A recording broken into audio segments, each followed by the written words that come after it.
Hi mga karon bell, malusak kong Sabado kanyong tanan. Distressing na this, kay mana ang weekdays. Para mawa ang stress, mukhaon tag comforting food.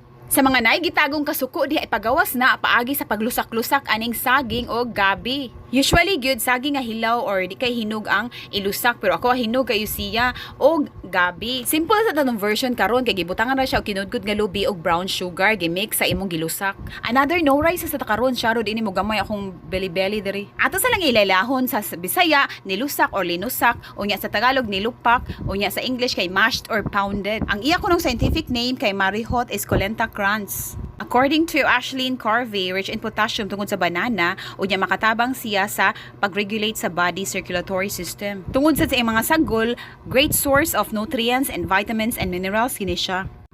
Kaning saging kay makatabang siya mag-quit mog smoking, nya maka-relieve siya pain from ulcer, makatabang siya eliminate sa hangover. Nya plus sa gabi pa daghan ni makuha ang vitamin C, vitamin E, B vitamins, magnesium, manganese, copper, nya nay amino acid. Makatabang sa siya sa proper balance of water content in the body. So kay taas-taas na naman tong storya, mga una taog nilusak.